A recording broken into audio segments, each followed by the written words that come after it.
This is Invisible Inc., the podcast for under-resourced women entrepreneurs. And I'm your host, Shubha Chakravarti, founder of Achieve.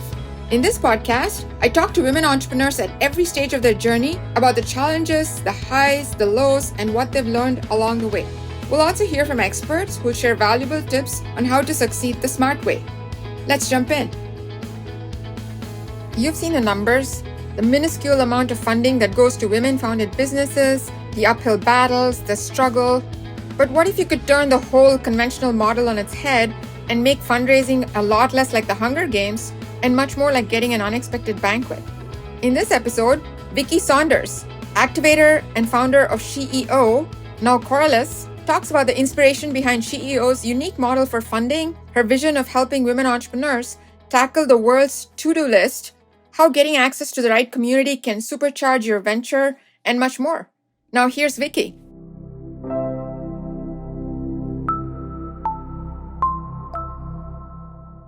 Thank you for joining us today, Vicki. We're just delighted to have you. You're one of our very special guests. So first off, you've had a very interesting journey all the way from Activator to Energy and now to SheEO.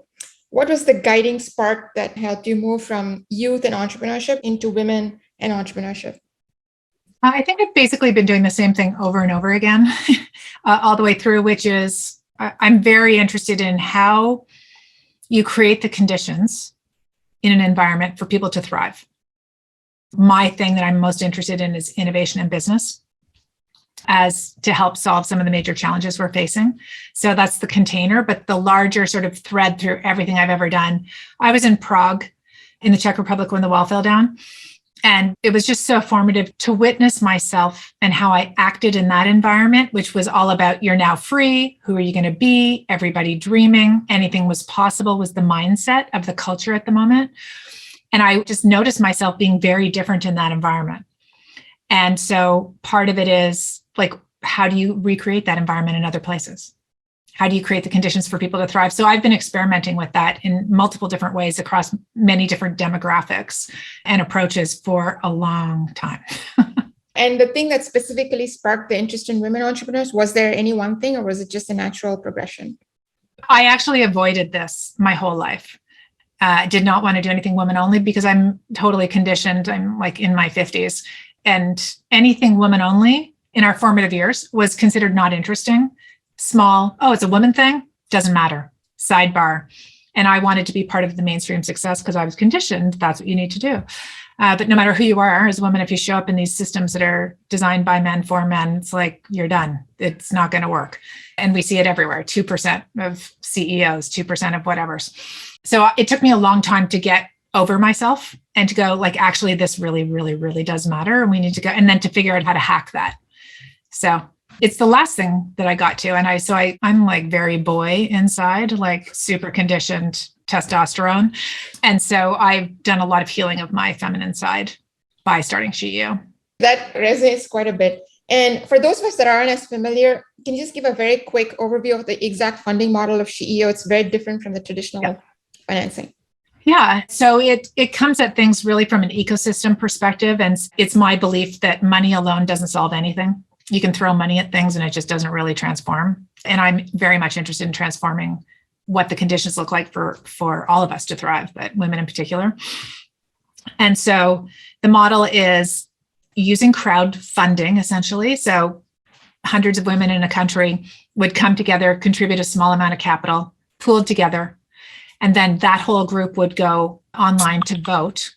So totally democratized, selecting where the money should go. And the money is divided up by the number of ventures that are funded each year. We have roughly a model of $100,000 per venture-ish. And it's a 0% interest loan, which is paid back in 20 equal payments over 5 years. So it's not just a one-time lump sum at the end, you're paying all the way through. So it really is the right kind of funding for ventures with recurring revenue, not for tech-funded ventures that need a ton of money, all that. Like it's debt financing. And then the money, as it's paid back each quarter, is like accumulated and it's loaned out again. So we have the money is constantly sort of rotating forward in a perpetual fund. And what gave you the idea for this unique model? There's so many different types of funding. Where did it come from? I have no idea. I'm a synthesizer. So I looked at all kinds of different models out there. I was an early fan of what Ella Butt did in Bangladesh and then was copied by Muhammad Yunus, who everyone calls the father of microfinance, but it's really Ella, who was the one who was there first. A woman. Yeah, of course. Erased. And so part of the stuff is the microfinance, like smaller amounts of money, but like the real thing with microfinance was the community of women supporting each other. But I thought like even broader, not just the entrepreneurs dividing that up, but what if the whole community was there as a resource? And then part of my thing was, if you want women to be funded, you have to have women writing checks. How do you get women writing checks? The existing risk model is really problematic. Writing a $50,000 check on something that you have no idea if it's going to work or not, I just thought didn't fit with a lot of the women that I knew. And so it was, how could you dip your toe in to try something? Small amount of money. And then we made it a gift instead of a loan that you get back, because we wanted people to go on a journey of like, you have no power here. We wanted to really disrupt power. And so when you come into this, anything that happens after you've given the money is like a bonus. Oh, they're successful. Great. I feel like I'm part of their success. If it's not, you won't get your money back anyway. So it sort of like takes all of those stakes off the table, because even if you just put in $1,000 and then wanted to get your money back, you're sitting on top of that entrepreneur all the time. Is she doing it right? I don't like her strategy. Her marketing plan doesn't work. I have a better idea, like nightmare. So I was like, take all that stuff out and have all of us get into this trusting relationship with an entrepreneur and support them to do this their way, and only be able to use our influence in relationship as opposed to power with money. And it's blown people's minds, because the ventures are like unbelievably successful when you trust them to do it their way. They feel supported, which never happens when it comes to money and investment in entrepreneurs. Someone's always giving you rules for how you can spend it. We don't. And so I think there's a lot of pieces like that. It's all very decolonizing and deconditioning our way of this, like power and money disruption thing is a really big deal. What are you seeing in terms of how they do things differently because of your funding model relative to maybe what they do in the mainstream? Literally every venture is different. Like an example from the very beginning, we had a venture who had this really cool alternative to plastic wrap that keeps food alive. So it allows food to breathe. It's called Abigo. We thought this was just a really amazing product. The community voted for it. And then the first thing she wanted to do with her money was do rebranding and fix her packaging. And we're like, really? Aren't there like 10 other things you could be doing? Because of course, as experts who've done this before, and the coaches and myself, whatever, and she was totally right. It just popped and did really well. And so part of the conditioning here that we see is sometimes what doesn't feel right to you as an outsider looking in, what if actually the entrepreneur who's passionate about this, whose livelihood depends on it, who is living with it every day, has a better idea than someone who has the money does? We're just not set up in the world that way. We're set up for someone with the money sets the rules for how you're allowed to do things, which is all based on past evidence, which then guarantees you're only going to get more of the past. So a lot of our ventures are doing things really unconventionally. They don't want to do traditional marketing. They don't want to do things in a way that you have seen be successful and you want them to do because it's a new model. They're trying different things. And we are literally here to find those different approaches. There's a number of our ventures are just absolutely consumed with like zero waste and like gold standard around sustainability. And so they will leave money on the table in order to be better citizens of the world, which investors would tell them not to do. And they pay better than living wage because they want to be good citizens locally supporting people. And so like, there's a whole bunch of things like this that are not normal business practice because we're here to maximize profits according to like the rules of the game. They break those rules all the time. To what extent are they able to leverage the activators themselves? Because they're smart women, I imagine. Yeah, that's our special sauce, the whole ecosystem, that you literally get hundreds of people on your team when you are selected as a venture. All of a sudden, all these people want to help you. So they voted for you. So that's part of the thing. Like in the way that we do funding and stuff right now, a small expert group will determine who's got the greatest potential based on market conditions and trends and blah, blah, blah. The way that we do it is hundreds of different voices look at something and the questions are, would you buy or recommend this product or service? That's the main one, because all of a sudden, if 250 women vote for a company because they want to become your customer and open doors for you, all your conditions change as a business. Your future is totally different than it was before. So it's almost like a different way of doing market validation. And then you have the passion of all these people who feel like they're on your team. And so they want to support and they talk to their friends and they're your marketing team, they're your advisors, they're your influencers, customers, et cetera. So you have all this huge body of activators who have the skills, and then you have all of these ventures for it. Yeah. How do you make that an efficient interaction? Do you assign specific teams, or how does that work? No, that's like one of the ways that most incubators, accelerators, portfolios do that is they say, here's our expert for retail. But I've been part of a lot of these incubators before and experimented with them previously. And one of the challenges is that because a lot of our ventures are doing things differently, they have a certain values orientation. So you could have someone who's like amazing, retail expert and blah, blah, blah, but they just don't jive with the entrepreneur. I'm not going to make them do that. But that's what most accelerators do. They're like, this is the person, follow what they did. But like that, again, only gets you more of what that person experienced as being success. And we're in a time which is super different right now. The economy and where we need to go in the world is not doing more of the past. So it's very organic. And we do this, we have an app, an Ask Give app. And so you're able to just go into your app, ask for support, and then activators respond organically in real time when they have time. And then we have a group of activators, a circle, who are constantly animating those and making sure that they're tagging people as kind of super connector folks. So, and then we have that process attached to all of our calls. When we do our Zoom calls regularly, there's always an Ask Give component. So you're bumping into people in a breakout room, 4 or 5 people on every call you come to, meeting new people. And we call this like hashtag SheEO magic all the time, because you're like, wait a minute, I just asked for that. And the person who has the answers in this room, what?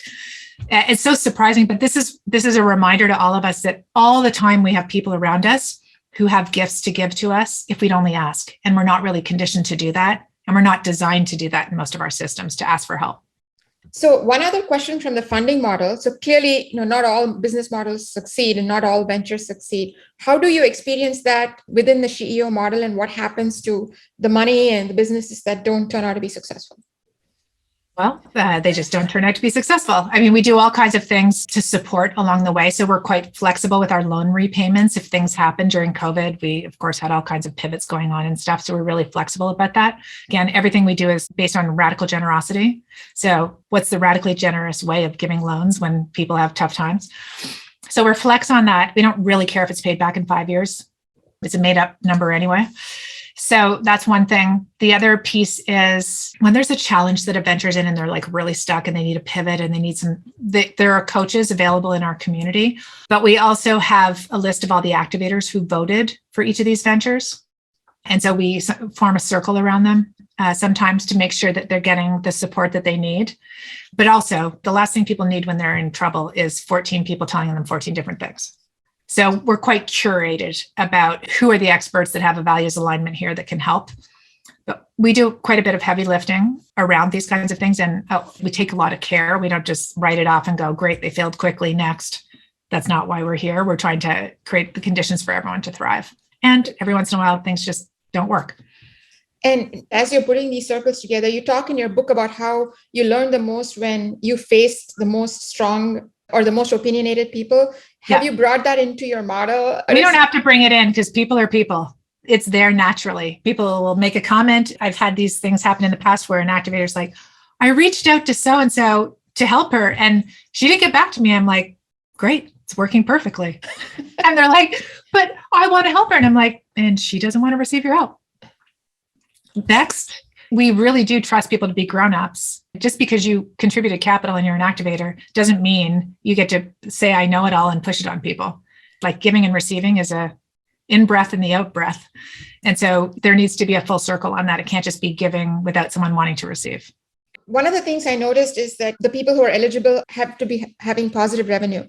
One of the biggest barriers for women entrepreneurs is even to get to the first step and start something. I know that they don't qualify, and I know you have your model for a reason. What advice or what do you think you would tell women who are yet pre-revenue to get to the point where they could even qualify for a SheEO or just being in business? The big thing that's happened with us in the past 5 years is almost like we flipped our model. So it started with this place of people who had resources, were sharing it with those who were applying. What's happened now is if you're not yet at $50,000 in revenue, as a venture, or if you even have an idea or something, activate, get into the community. It's the best way to build your business, to grow your revenue, to find the resources you need to then apply. So we're starting to see now that our ventures are activators, like it's $92, the equivalent of $92 a month. It's the cheapest business development you are ever going to do. It's the cheapest school you're ever going to find, because you're going to find people who did it before you, who want to share it and just help you. You don't have to go take a course from someone else. Everything is available in this community. And then when you're ready, they're the customers who helped you along the way, who now want you to be successful. So we've seen people come in and dramatically grow their businesses, apply, and then they get selected because they're in relationship with everybody, because now people know them and say, oh, she's amazing. She's been working on this for 2 years. And then your business starts to grow. So it's really like the business development and the growth and the way to build your business, not like you have to be ready to apply here. Just come in anytime. So it's almost like a complete circle. There's no beginning, there's no end. There's just constant, hopefully an upward spiral that's at play. Yeah, all exactly. the time. Obviously, you're seeing a lot of growth. I saw some of the numbers in the impact report. What trends are you seeing in terms of the types of businesses and people who apply, as well as the ones who are getting voted? How has that changed over time? So we sort of have 4 kind of segments of our ventures now that we're sort of looking at for patterns across it. And so we have a group that are very much focused on systems transformation and have very new models to like break deep barriers that we have in our systems, to rethink healthcare, to rethink supporting people with disabilities, a whole bunch of things around that. And then we have a group that are like sort of sustainable products and services that are going to help us get to the new world. Some are scale up, some are small. Then we have a crew that are what we would sort of call inclusion, but they're businesses that are about including people in the economy who have really been systematically excluded. And then a 4th group is sort of tech systems solutions.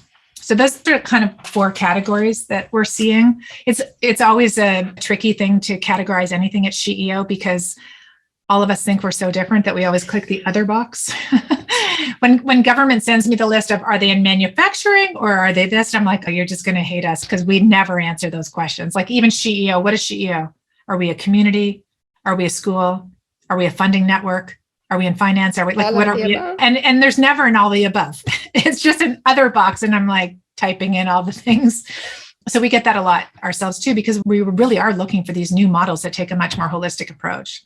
And in terms of the scalability, do activators, have they shown a preference for more or less scalable businesses? And do ventures change their view to scalability once they get into your ecosystem? Yeah, you have such great questions. You're amazing. Thank you. So ventures do change their perspective both ways. Some come in and they were dreaming a small amount when they first came in, and their dreams start to really grow when they realize there's just all the resources are kind of around them if they ask. And so lots of them get more bold.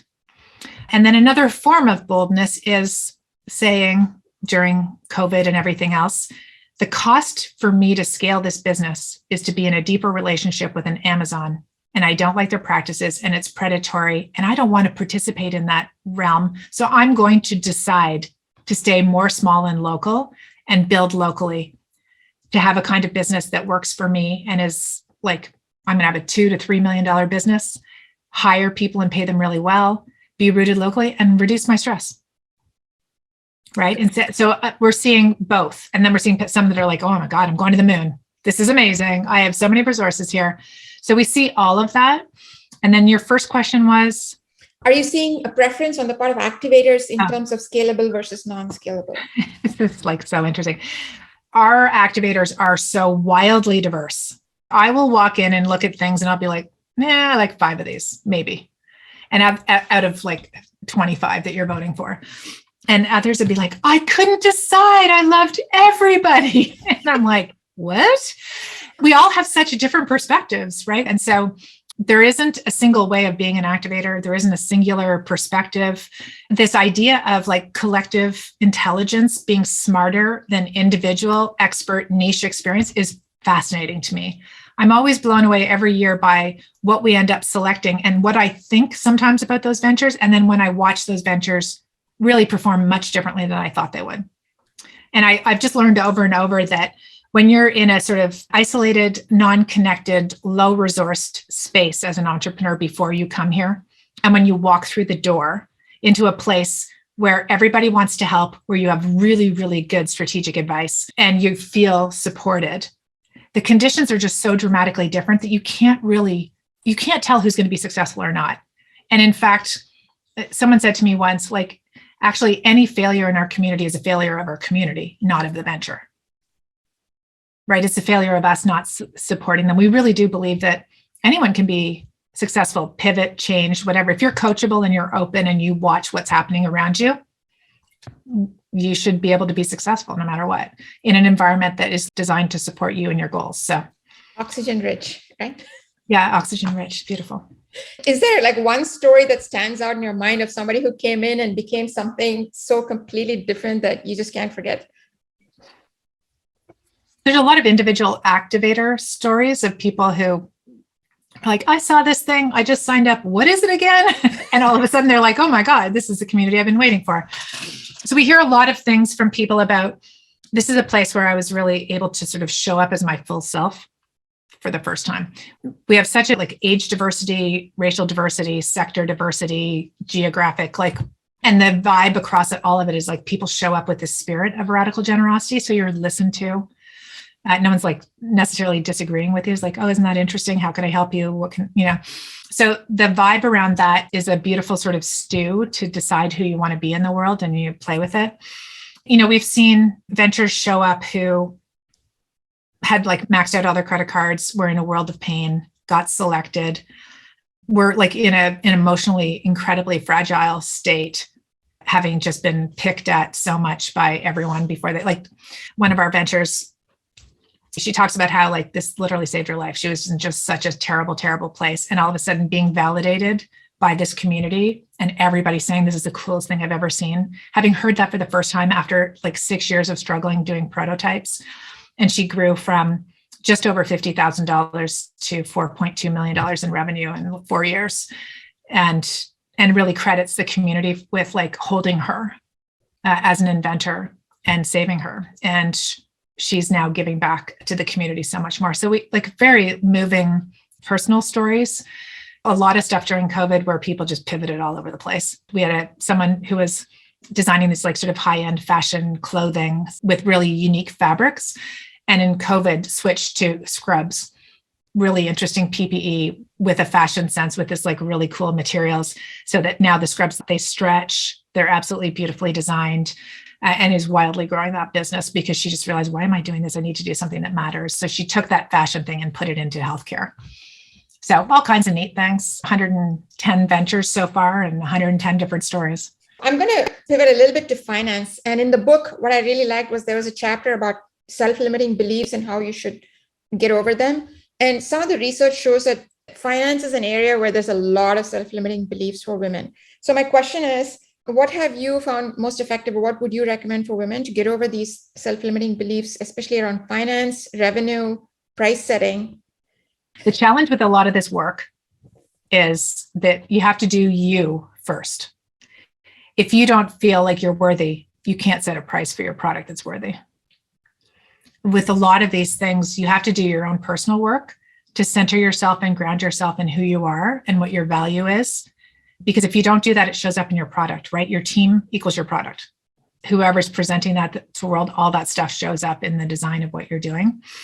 A lot of stuff that we talk about at SheEO is that you need to recognize what your limiting beliefs are and work on those intensely while you're doing your business so that your business can thrive. The person and the business are connected. And to the person who may not be fortunate enough to get into SheEO, what would that look like in your view? Oh, I think there's tons of resources and opportunities out there, like understanding how you present yourself. Do you present yourself with confidence or not? And if you don't, you get what you present. I think there's MJ Bryan, who is one of the guides. She has a lot of books. She's written 13 different books. They're all phenomenal. So I would highly recommend reading some of her books because they're exceptional. Anyone who wants to be an activator in our community, we're just about to start 4 tracks where we're doing unlearning sessions, essentially around finance, around mindset, around systems, and around how to run businesses in different ways. So we're kind of getting more into the school side of things because we'd like to have more and more innovative business ideas coming our way. And most of the ways that we're teaching people to do business are like really old school, not serving us anymore. So we have to update how we're doing that. So we're getting into the business of doing that essentially, because we know that the more that we spend on transforming ourselves, the more that we can actually transform systems. So there's an internal piece, which I completely get, but there's also an external piece. There's documented bias, especially in the financial world. Organizations like yours are a very, very big part, and I'm a huge admirer. What advice would you give somebody who's facing objective bias in the real world of finance? Oh, it's like a big question. It depends on what your level of ability is to walk away. I think a lot of people are sort of trapped in a lot of systems that don't serve them and harm them. I'm doing a session tonight with a bunch of kids under 17 with business ideas. The more that you can understand the conditions that you need to be able to thrive and put yourself in places where those conditions exist, the more successful you'll be. If you're in a place that doesn't value you, there's very little you can do to break that if you can't quit your job. Like pointing it out to your boss who's biased. I know there's some strategies around that, but it's challenging, right? And I think increasingly it appears as if we're in a market where labor has more power than we've had for a while because employers are really struggling. I think being clear on what your boundaries are and what you need is important, but the biases are just absolutely exhausting that exist around us all the time. I have done so much work and I really know where to put myself in good situations. And I found myself again last week in a conversation where I was just like, I just got trapped again. The system is so genius at oppressing. Essentially, it really just is unbelievable to get you to think you can't get what you want. All of the things that we do to slice and dice, it's really painful. So I think being aware of some of those things and just being really clear on doing what you can to put yourself in a position to be in an environment that is not harmful. And from a financing perspective, right, if you're an entrepreneur, no matter what, there are chances that you're going to need money from outside. So whether it's SheEO is not a problem, but if you're going to a bank or if you're going to a venture capitalist, you've raised funds, you mentioned, across all these. Everything. So what are your learnings where you could show up and be effective against these objective biases in the world of financial services? Yeah, well, again, you have to really come with an abundance mindset and know that somewhere out there are people that have your values and to go towards those. So we have a venture who told this great story. I put it up on LinkedIn, a little video last week. She's going out to raise $600,000. And she started with a narrative. She has a great business, good numbers, strong story. She was all ready to go. But she walked in by saying, here's why I probably don't fit with you. And she just said all the reasons why, because she was trying to get to a no more quickly. Because funders, except for banks, venture people, angels, et cetera, they don't say no. They're just like, not yet. Do these 4 things. And then you come back and you've done those 4 things. And you're like, and then do these 6 things. It's an endless, painful thing. You'd much rather someone say, no, not a fit. So you can move on. Because otherwise it wastes so much time. So she really came in with here's what I'm going to do. You're not going to get your money back in 5 years. It's not going to be a 10X. I'm going to pay people more than is the living wage. And I'm going to probably pay them more. If you don't like that, too bad. That's what I'm doing. And so she actually oversubscribed and everyone's like, that's amazing. It's like the power pose of walking in and assuming that you'll get lots of no's. That's fine. But if you don't break that power dynamic with your investor and get into a really good values-based alignment, you are mostly led by the people who have the money. They're going to lead you, and you may not be able to do stuff your way. I can't really state this enough because I think, especially in the world that we're living in right now, everyone thinks they have to raise money. And I just want to step back for a moment and go, the most free you can be is to bootstrap. Go get customers and be in charge of all of it and not have someone telling you what to do. I find it fascinating that one of the first acts anyone with an idea does when they're starting a business is to go try and find an owner so they're not in control anymore. Why do we do that? It's so crazy. It's nuts. Oh, great. I'm free. I'm an entrepreneur. I have this great idea. Let me go find someone who's going to try and tell me what to do all the time. That's what you do when you get an investor. Anyway. Fantastic. I love it. It's kind of like your client when you told them, I'm going to do this, this, and this. You talk about in your book, the story is to put together that agenda that you talked about, to recall. Yeah, that's fantastic. Yeah. So, you talked a lot, or you did a lot of work earlier on about youth and entrepreneurship. And one of the trends we're seeing today, at least in the United States, is that women over 50 are the second fastest growing demographic of entrepreneurs. What advice do you have for women over 40, let's say, to become entrepreneurs, especially when they face age barriers? I mean, the number one thing I say to any entrepreneurs, no matter what age, is get in a community of other entrepreneurs. Surround yourself with other entrepreneurs, learn from them, share your pain, ask them what they did. This kind of stuff is like really important. I think if you're surrounded by entrepreneurs, it's super helpful. Women over 50, I have no advice for them. They know what they're doing. They're amazing. They've lived through this crazy world. If they're going to start a business over 50, they're solid and incredible, and I'll write them a check. Like, that's what you do, right? I'm going to take that video and slap it across the Go top. for it. Absolutely. Because it's just like, I don't know a single person over 50 who's clueless about what they're doing.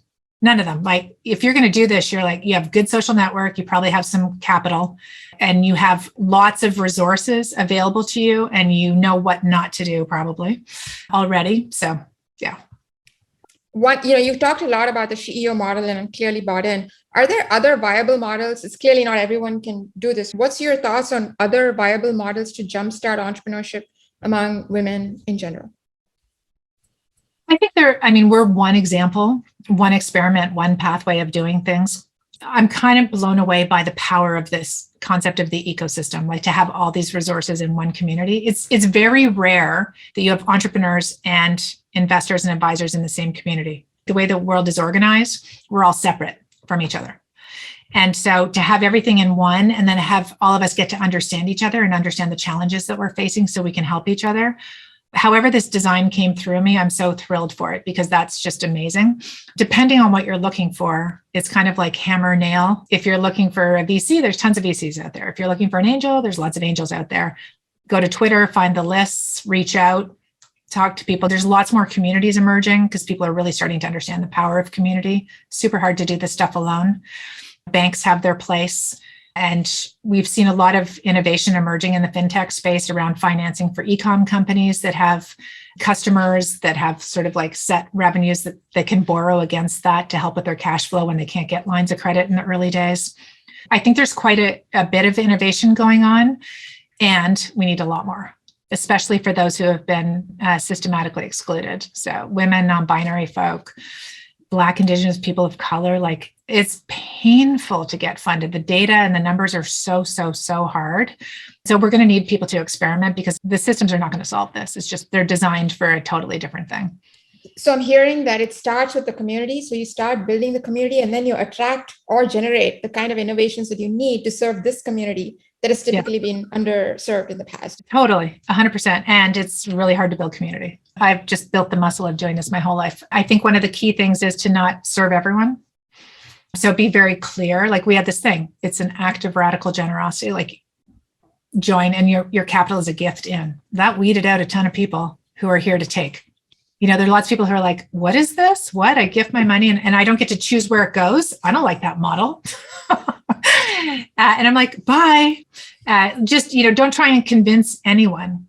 Get very aligned on what you're here to do, who your audience is, what matters most, and then pile forward. If you think of the long tail, there's now like 7 billion people. The majority are online. There's an audience for what you're going to do your way. It's just, don't try and be too many things to too many people.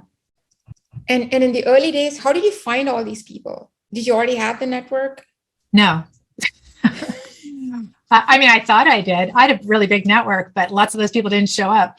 It's been a fascinating journey, and it's been really the hardest thing I've ever done, I have to say. And I've done a lot of hard things, because the mindset to step into SheEO is like, give up your power, give up a little bit of capital, not know what the outcome's going to be, and trust. That's what it takes to walk in the dark. That's what it took at the beginning, because it was imagine that this makes sense when it didn't make sense to lots of people. A 0% interest loan, what's that? And now we've got tons and tons of stories, and it's still really hard for people to give themselves permission to come into a community. Like, imagine coming into the community like this, and the first thing everyone's going to say to you is, how can I help you and what do you need? Most people don't think that they're worthy of receiving that. It's just because we've been so conditioned to think, oh, well, she's in that community. I'm not like her. She's amazing. I better spend another 3 years trying to get better before I step in. And I'm like, honey, the way to get better is to actually step in before you're ready. That's the way, because then it's easier. Everyone's ready if you pick yourself. But I also recognize that way back in my 20s or 30s, if something like this existed, I'm not sure I would have put myself into that space because I really didn't have a lot of confidence. And I thought there were all kinds of things wrong with me because I believed what everyone told me, all the things, you should do this, you should do that, you're not ready, blah, blah, blah. And when you hear too much of that, it just takes over and then you really don't think you're great. So how do you break that then?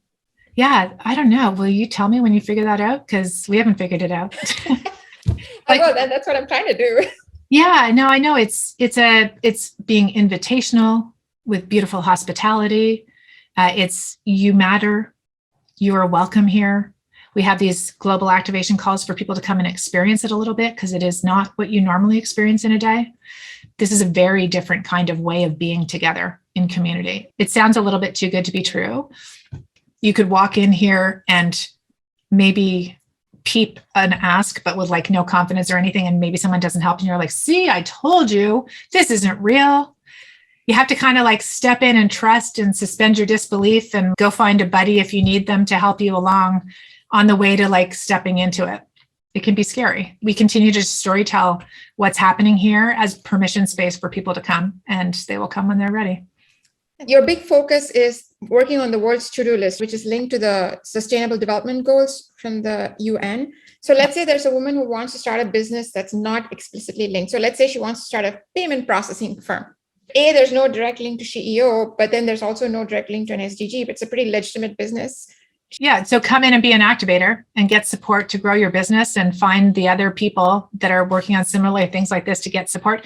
You don't have to be a SheEO, like a venture that's selected, that's funded to get help in this community. We're all helping each other all the time. So you're saying I could, somebody who's like this could come in as an activator and still get help for their business. Yeah. I mean, this is all the thing. You use the Ask Give app. You ask for help. People show up to help you. There are tons of people building businesses that don't fit in the world to-do list in our community. They're all helping each other. Oh, wow. Okay, cool. I'm learning a lot.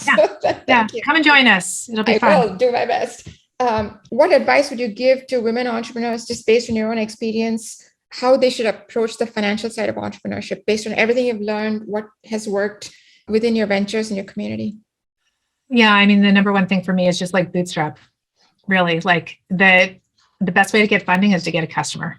Build your ability to charismatically get people to follow you or find a partner who's really good at that.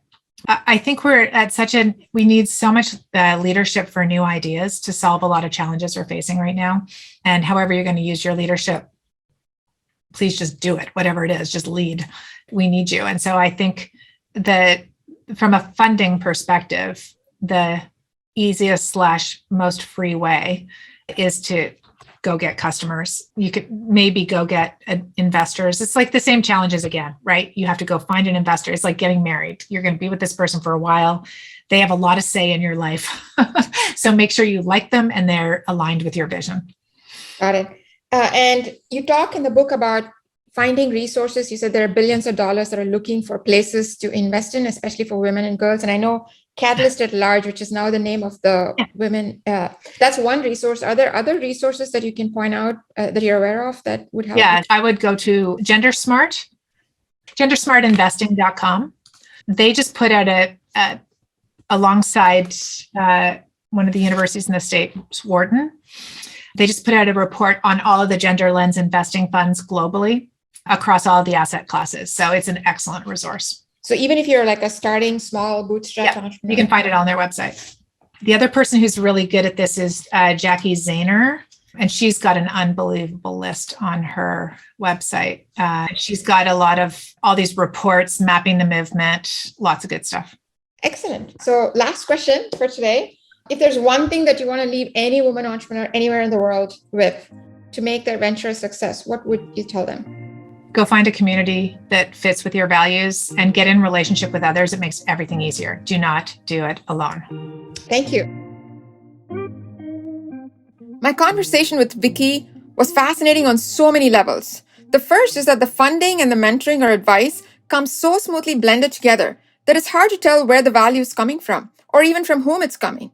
I suspect that this ends up with both parties getting more out of the equation, whether they're the funders or the funded. The second is the organization's focus on the UN Sustainable Development Goals.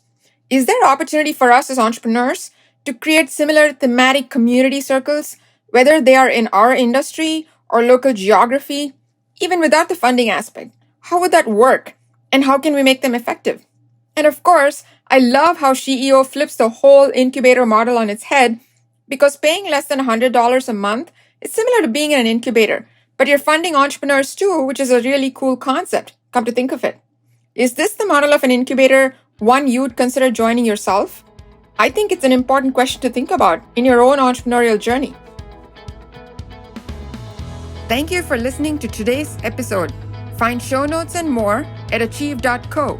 That's achieve.co/podcast. Like what you heard?